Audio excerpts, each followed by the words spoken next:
So I'm Andy Orr. With Tom Monarchy, we have Joanne Luciano. And Joanne is an expert in semantic web technologies, and we wanted to bring her in to talk about how the how semantics and taxonomies can improve the problem of complexity in healthcare. Okay. And you've done a lot of work in that area, I understand. I've done work in yes, and so it started with my dissertation work, which was on looking at how patients who respond to antidepressant treatments go from being depressed to non-depressed. And what happened was there was bringing together lots of different types of information from different disciplines, and it built a differential equation model, which looked at the changes over time. And from there,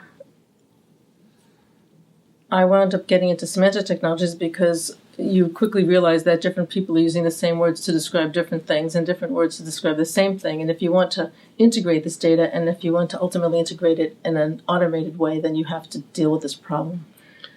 Do you think you have to define your terms, of course many have, before you do the research, or can the research help you to make the connections?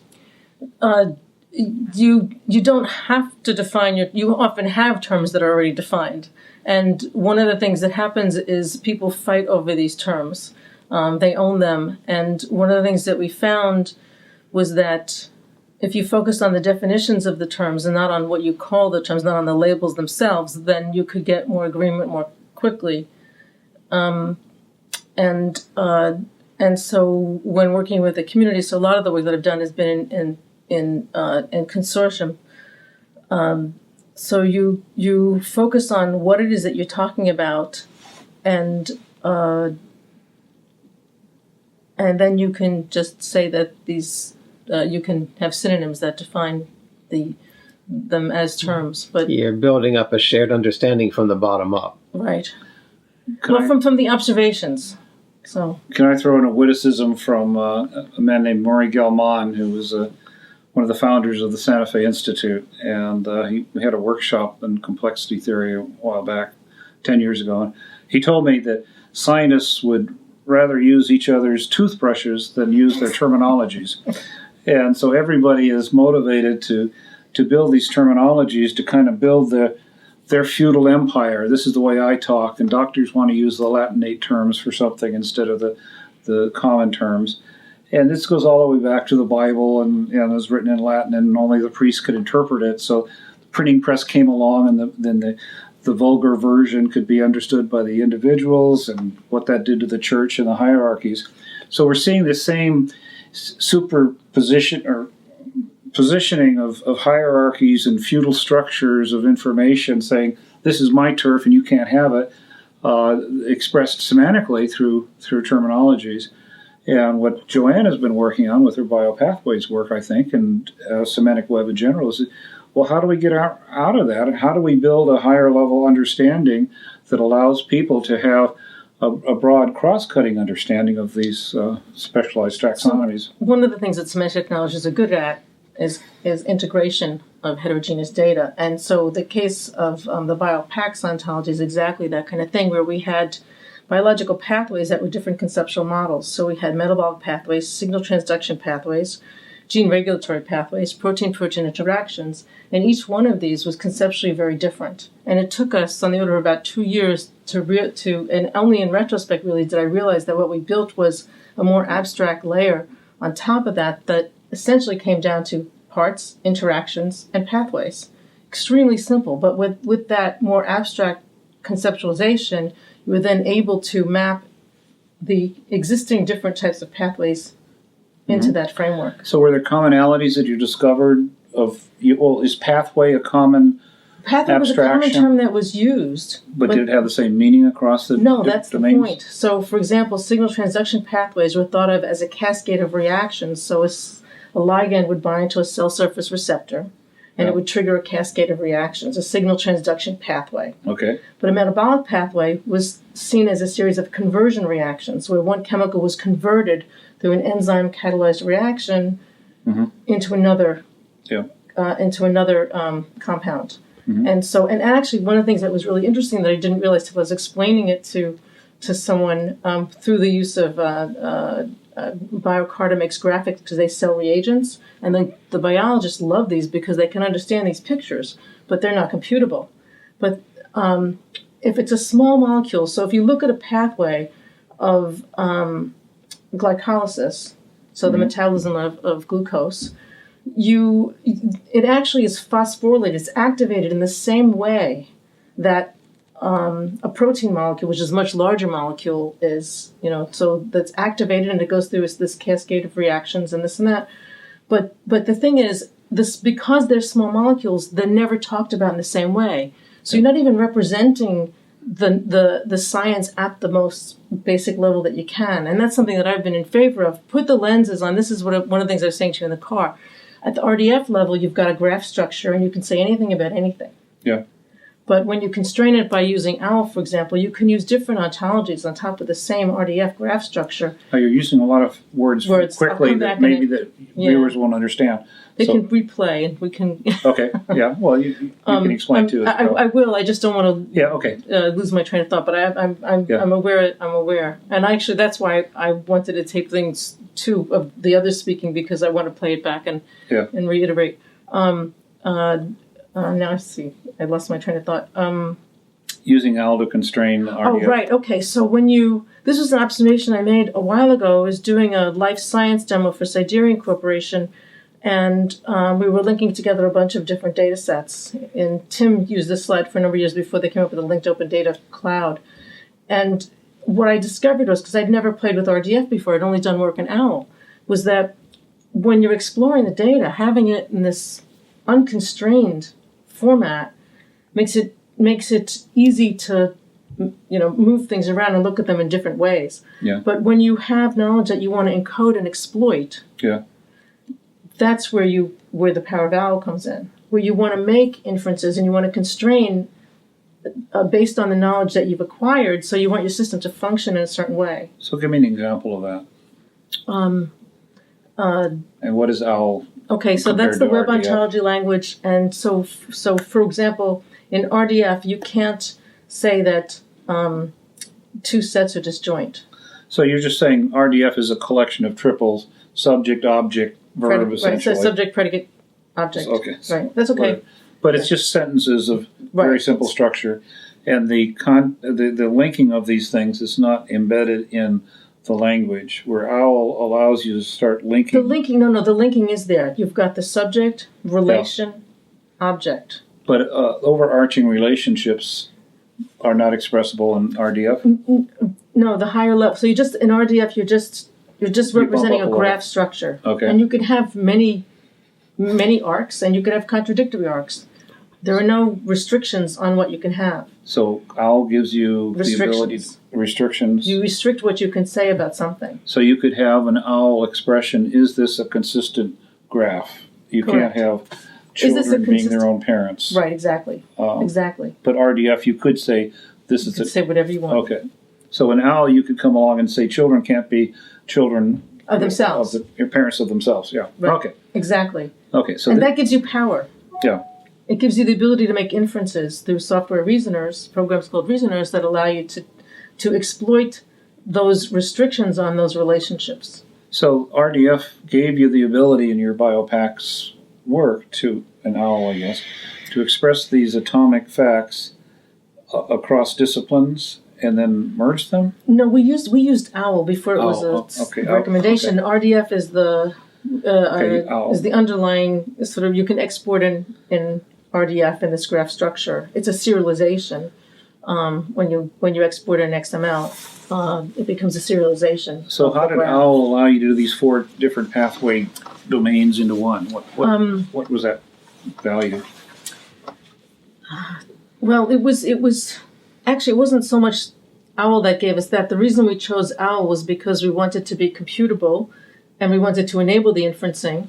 Okay.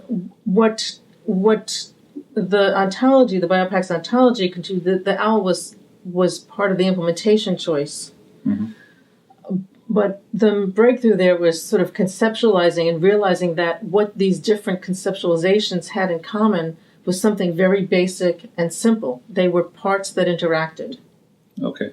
So it gave you the ability to see a higher level pattern or of abstraction on these four instances of Right. It enabled us to see what I learned in graduate, the invariants. What were the invariants? They all had parts, they all had interactions. So when you're describing the conversion relationship, that was the relationship that was an interaction.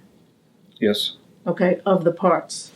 So give me some more examples of the commonalities that you saw, the pathways being one of them.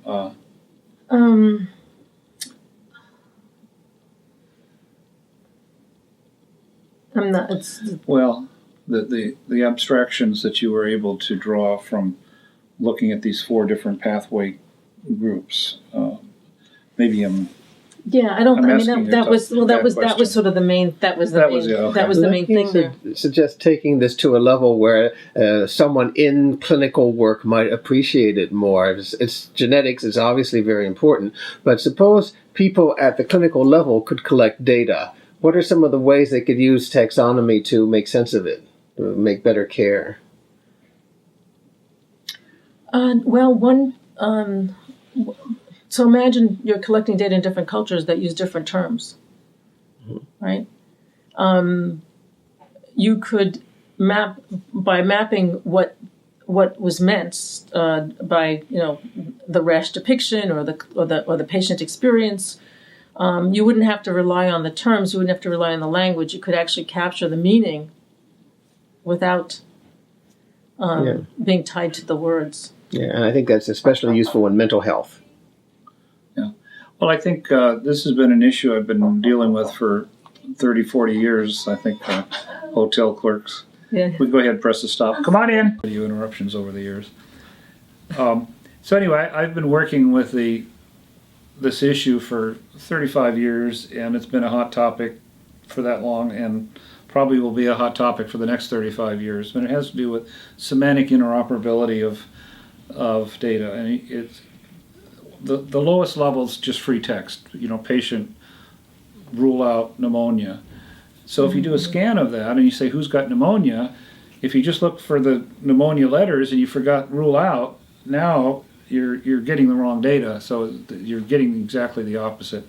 And it gets on and on and on, deeper and deeper. People change their definitions of what illness is. ICD-10 is different than ICD-9. DSM-4 is different than DSM-1. Yeah, we don't have manic depression anymore. We have bipolar. So the semantics of health information is an explosively complex problem as far as I'm concerned, and it's going to get worse with our understanding of genomics. And that's a constantly changing understanding, and it will change. And the idea of having one hierarchical taxonomy for meaning is going to be ever harder to come by, and it's going to be ever more individualized in the context of the individual. So these pathways that Joanne is talking about and the contextual relationships of all the stuff going on there, this is a whole new science. I mean, we don't have the intellectual paraphernalia to understand this today. And what we do have is this bell curve expectations for everything to be this normal distribution, that there's a mean and there's this deviation from it, and you're some deviation from the mean to the scalar value. That's not going to hold up, I think, in the future when we start getting more and more personalized. And it might be 99% of the time this drug cures you and 1% it kills you. Well, you really want to know about that 1%, and it doesn't matter about the other 99. And so the understanding of the individual and personalization and bringing all of this complexity into this associative web, and it's just this huge spider web of tentacles reaching off everywhere, and the assumptions of the Gaussian distribution simply do not compute in that level of complexity.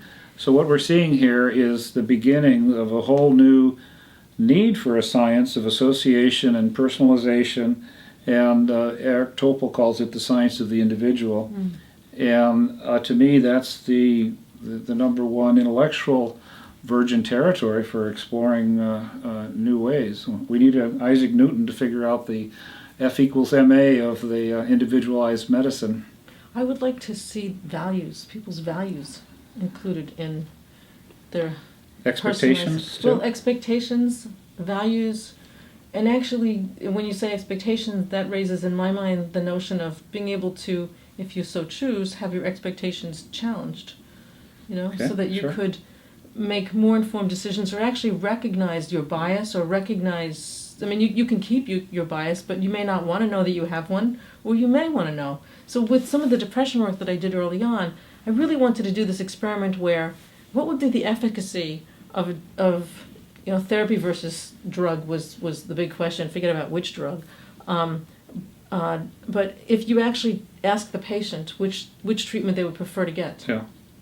Well, it's what we talked about hospice earlier. Yeah. At some point in people's lives, they want quality of life and know they're not going to live forever, and would much prefer to have a comfortable, viable life, maybe shorter, but that's what they want to focus on. The medical system wants to focus on longevity and Or profitability. that last couple of weeks that we can really make the big bang. Well, yeah, we'll not be cynical about Sorry. the system trying to eke money out of the people, but anyway, I think values. The other theme here that I want to bring up, and I'll be talking about at the food camp if anybody comes to my session, is how do we build a beautiful healthcare system, or what would it even look like? We'd have beautiful data, I'm sure. Well, the Steve Jobs learned that with the iPhone. It's a beautiful device, and he put beauty into it. And we build airports and bridges and buildings that the architect has to do beauty. He doesn't just build a warehouse. He built a hotel that has that which is considered beautiful. So, We don't do that in healthcare. The architecture for healthcare is this warehouse, and what's the most efficient warehouse to put the most number of people into? Turns out that if you build with a sense of beauty, things change, and it also opens you up into a whole other level of understanding of what health is that gets back into the issues of value. But it's not just efficacy. It's not just building the most efficient space to house X number of cubic feet. It has to deal with the functionality and beauty, what we call beauty, and architects deal with this all the time.